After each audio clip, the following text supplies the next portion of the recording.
Join us today for a conversation on why finding purpose and passion in our life and career becomes even more important after 50.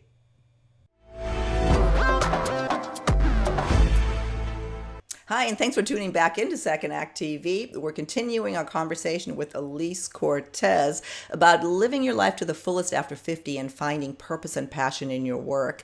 Alise, welcome back to the program. Thank you for having me, and I love the way you say my name. Thank you. Oh, good. I'm saying it right, aren't I? I am. Okay, good.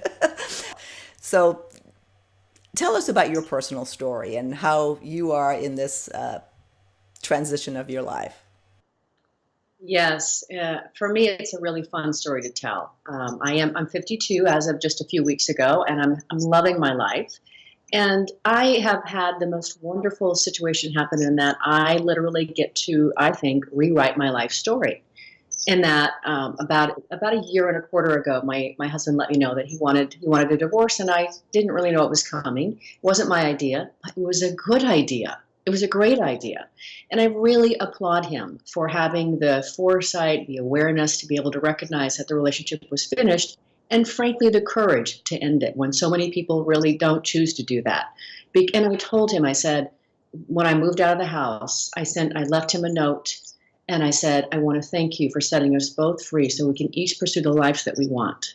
Oh, what a great, I love the way you just said that. Yes, please continue.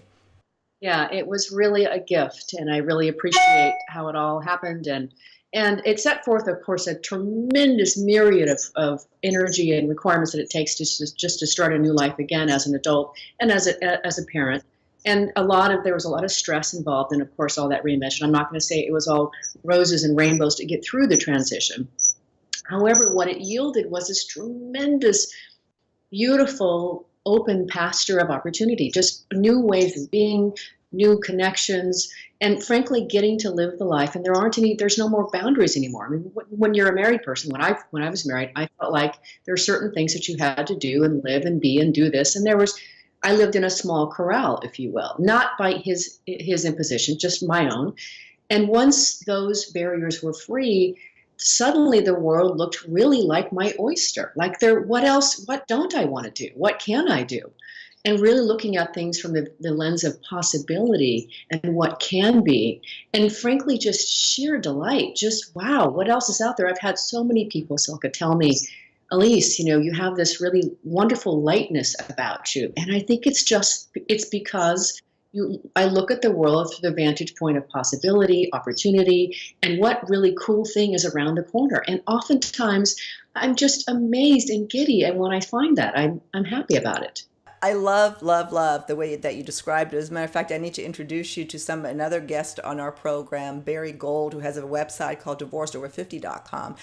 And there's this phenomenon, I'm sure you're familiar with it, called gray divorce.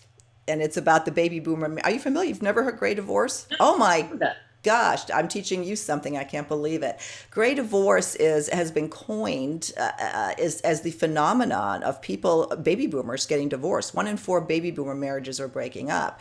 And I've actually given a lot of coverage to that on Second Act TV because that was me. And I've also gotten flack for talking about it because it's like, oh, you're encouraging divorce, because I too feel that, all of a sudden life is full of opportunity. So why is that? You really made our point is that it doesn't have to be negative. It can be great for both people. No doubt about it. It has been for both of us, for sure. So after your divorce, how has life changed? And also, we were talking careers today and finding purpose. How has that changed for you? Wow, in so many ways.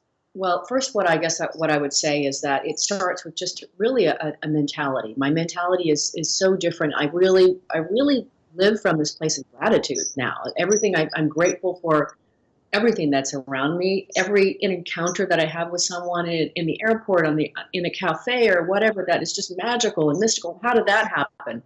And it just infuses, and it's like an ongoing energy battery, if you will, that keeps me recharged. And then I get to cascade that same energy back out. So that is the base starter for what's been different for me. And frankly, I think it's just because I'm so much happier in my life. That's part of it. I would just say that the intensification of who I am as a human being started showing up much more differently, that I could approach and better understand, and certainly better appreciate adversity and overcoming adversity, and just frankly sadness and challenge that I didn't really know how to process before. So I just feel like it's been this blossoming of person, spirit, profession. It's really yummy. No, I mean, I hear you. I'm sitting here, I'm just like smiling. This is, yes, it reaffirms decisions that I have made. I'm sure a lot of our viewers have made. And let's come back on another segment and maybe talk some specifics in terms of advice, some sort of action steps to take, do's and don'ts, even about, taking that step of finding purpose in your work after 50. Thanks. We'll see you in a minute.